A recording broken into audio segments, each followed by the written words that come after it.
Cerca de la cima del 432 Park Avenue, uno de los edificios residenciales más caros de Nueva York, hay un bloque de acero que pesa 600 toneladas, más que un avión de carga completamente lleno. Existe por una sola razón: evitar que el edificio se balancee. En octubre de 2015, unos ingenieros grabaron ese bloque oscilando varios metros de un lado al otro, mientras afuera el viento no superaba los 40 kilómetros por hora. Ese era el dispositivo construido para mantener el edificio quieto. Y lo que muestra ese video podría explicar por qué una torre de $3,000 millones se está agrietando ahora mismo. Pero quédate, porque el final de esta historia incluye un detalle que los propietarios no vieron venir, aunque algunos aseguran que los constructores sí lo sabían desde mucho antes. Esta historia no empieza en 2015, empieza casi 40 años atrás.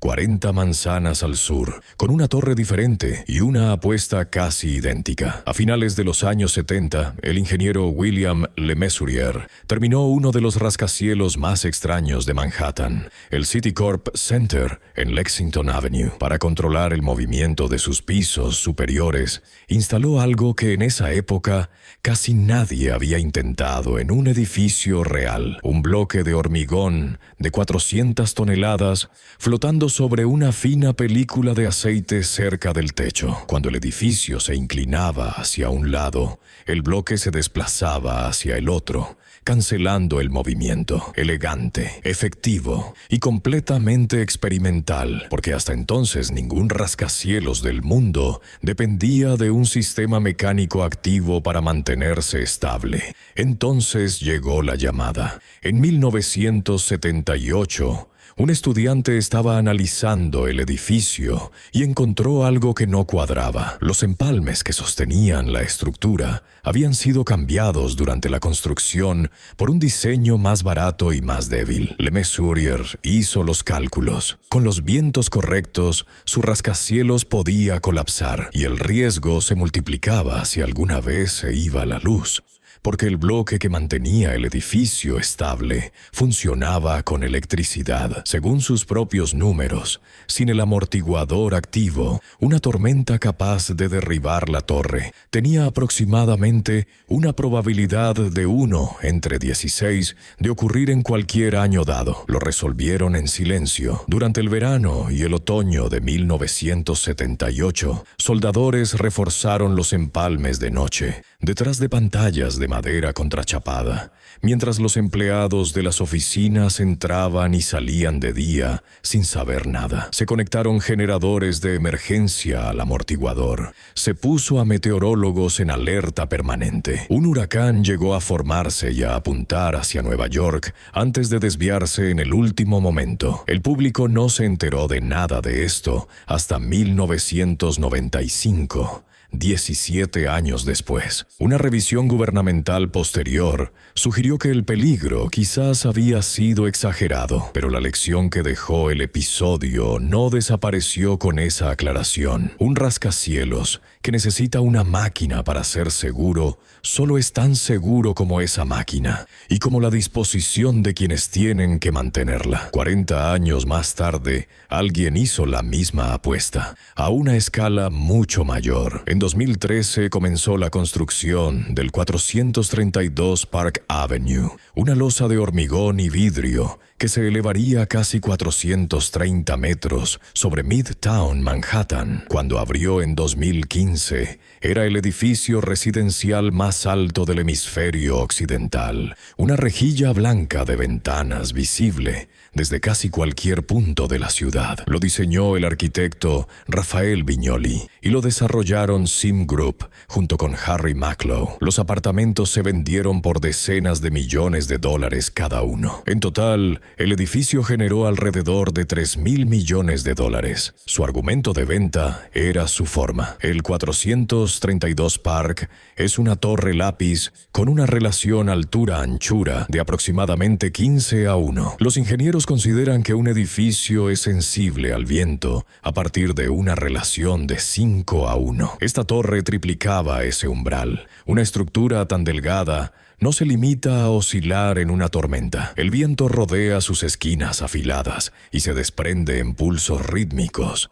Un fenómeno que se llama desprendimiento de vórtices. La empresa que realizó las pruebas en túnel de viento lo identificó desde el principio, incluso con vientos moderados. Los pisos superiores se moverían lo suficiente como para provocar mareos en los residentes, desestabilizar los ascensores y someter la estructura a tensiones continuas.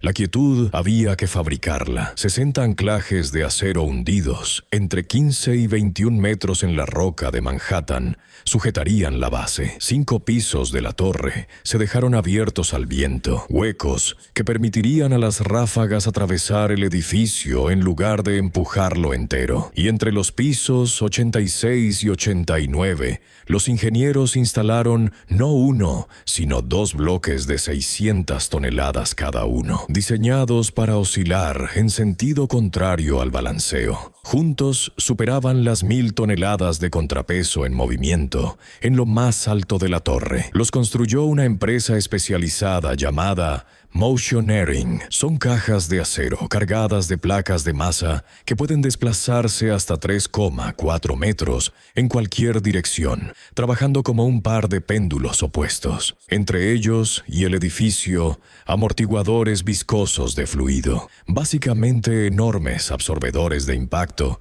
diseñados para disipar la energía convirtiéndola en calor. Ese era el diseño. Ahora vuelve a octubre de 2015. Los ingenieros están filmando. Lo que ven no coincide con ningún folleto de ventas. El bloque oscila casi 1 metro en cada dirección. Los amortiguadores se comprimen hasta 45 centímetros. Y el tiempo ese día era tranquilo. Viento sostenido por debajo de 40 kilómetros por hora. Rachas por debajo de 65. No era una tormenta. Era una brisa ordinaria de otoño en Nueva York. Pero lo que muestra el video es más perturbador que un simple fallo mecánico. Cuando alguien imagina que un estabilizador falla, lo imagina bloqueado, inmóvil, inútil mientras el edificio se sacude. Eso no es lo que aparece en las grabaciones. El problema parece ser exactamente el contrario. El bloque se mueve mucho más de lo que debería, y un amortiguador que oscila de más no solo deja de ayudar, empieza a devolver fuerza a la estructura que fue instalado para proteger, cargando uniones y conexiones de formas que el diseño original nunca contempló. Los amortiguadores viscosos no fueron construidos para trabajar con esa intensidad de forma continua.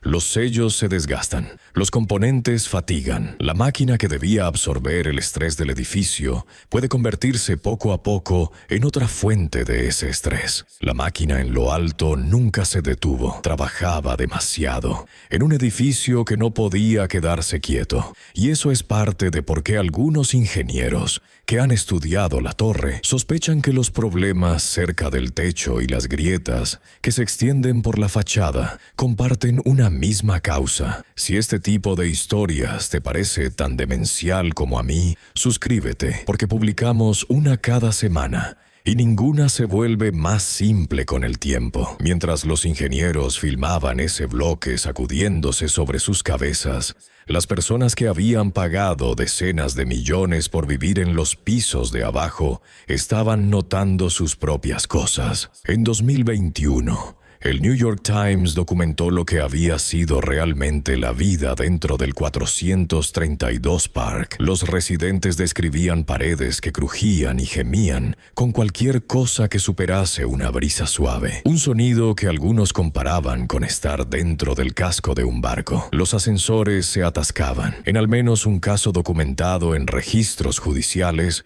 un residente quedó atrapado dentro durante más de 1 hora, mientras el edificio se movía con el viento. También había agua, más de 20 filtraciones desde 2017, según los expedientes del tribunal, junto con inundaciones ligadas a problemas de plomería y mecánicos en los pisos altos. El Times lo formuló sin rodeos. Casi todas las quejas parecían remontar al mayor argumento de venta del edificio, su altura extraordinaria. Algunos propietarios habían pagado hasta $80 millones por un apartamento. Habían comprado buscado la dirección más exclusiva y más elevada de la ciudad, y lo que obtuvieron, según sus propios testimonios, fue un hogar que oscilaba, silbaba, tenía goteras, y a veces los encerraba dentro de sus propios ascensores. El edificio que debía ser el símbolo máximo del control resultó ser para las personas que vivían dentro un lugar permanentemente fuera de control. Y cuando empezaron a preguntar por qué, las respuestas los llevaron directamente a cómo se construyó la torre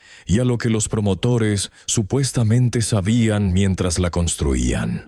Los residentes se organizaron y demandaron. La primera demanda llegó en 2021, presentada por la Junta de Condóminos contra Sim Group y la empresa de McLeod. Listaba alrededor de 1.500 defectos de construcción y diseño, algunos de los cuales la Junta describió como problemas de seguridad para la vida de las personas. Pedía $250 millones. En la primavera de 2025 presentaron otra demanda. Esta era mucho más directa. Acusaba a los promotores de lo que la Junta denominó un fraude deliberado y de amplio alcance. Según la denuncia, pruebas realizadas años antes habían mostrado que la fachada de hormigón de la torre tenía altas probabilidades de agrietarse. La Junta alega que ingenieros y consultores recomendaron una mezcla de hormigón más resistente y que los promotores siguieron adelante con el diseño original de todas formas, para evitar retrasos y proteger sus márgenes de beneficio. La denuncia afirma que la fachada presenta ahora miles de grietas graves, incluida una que, según el documento, penetra 10 pulgadas dentro de un núcleo estructural, junto con descascarillado, daños por agua y corrosión en el acero dentro de las columnas de hormigón. También alega que los promotores suavizaron el lenguaje en los documentos de venta y mintieron a los inspectores de la ciudad sobre la extensión del deterioro. Los consultores de los propietarios estiman que las reparaciones podrían superar los $160 millones. Son acusaciones, y vale la pena dejarlo claro. Siguen siendo acusaciones. CEM Group y el arquitecto del proyecto han negado categóricamente los cargos y han solicitado la desestimación de la demanda, calificando las alegaciones de infundadas y enormemente exageradas. McLeod ha declarado que las grietas son el comportamiento normal y esperado de los materiales utilizados. Nada de esto ha sido resuelto en un tribunal. Lo que sí está fuera de disputa es que la torre se está agrietando, que se mueve y que arreglarlo va a costar una fortuna. Y la máquina en el centro de todo esto no ha estado funcionando tranquilamente tampoco. Para el otoño de 2025, informes relacionados con el caso judicial revelaron que el amortiguador del techo ya había sido sometido a una refacción significativa y que el coste total de los problemas del edificio se estimaba en torno a $100 millones. Ingenieros citados en el expediente judicial fueron más lejos, advirtiendo que si las grietas se agravan, la torre podría volverse insegura. Los promotores rechazan esa caracterización. A mediados de 2026, ninguna de las demandas principales ha sido resuelta. El conflicto se ha fragmentado en batallas más pequeñas. En junio, un tribunal de apelaciones de Nueva York falló en contra de McLeod en una disputa relacionada, rechazando su intento de obligar a la Junta de Condóminos a cubrir sus costes legales. Y el 432 Park no es el único edificio de CIM que enfrenta este tipo de pelea. Residentes de otra torre de la empresa en Nueva York presentaron sus propias reclamaciones de construcción a principios de 2026. Los residentes del 432 Park siguen en sus apartamentos. Las grietas siguen ahí y los dos grandes bloques de acero cerca del techo, los que se suponía que iban a convertir todo esto en un problema inexistente, siguen oscilando, siguen siendo reparados, siguen sujetando la línea de un edificio que nunca quiso realmente mantenerse tan alto y tan delgado. Cuando das un paso atrás y miras la imagen completa, el 432 Park deja de parecer un accidente aislado y empieza a verse como un patrón. En 1978, una torre de Manhattan fue salvada por un contrapeso en el techo y un secreto que guardó durante 17 años. Décadas después, una torre más alta, más delgada y mucho más cara apostó por la misma idea, 2 bloques en lugar de 1, y encontró la misma verdad enterrada debajo. Seguimos construyendo más allá del punto donde el hormigón y el acero quieren sostenerse solos. Y luego ponemos el riesgo en manos de una máquina y nos decimos que el problema está resuelto. Pero una máquina que tiene que funcionar para siempre no es una solución, es una deuda. El peligro no fue eliminado de estos edificios, solo fue puesto a plazos. Y en algún punto cerca de la cima del horizonte de Nueva York, los pagos están llegando en silencio. Hay más historias como esta. Colapsos que se veían venir, fraudes enterrados en expedientes técnicos, decisiones tomadas a puerta cerrada que terminan afectando a miles de personas. Si quieres entender lo que hay encima de tu cabeza antes de que lo haga un abogado, suscríbete. Aquí es donde se cuenta lo que otros no quieren explicar.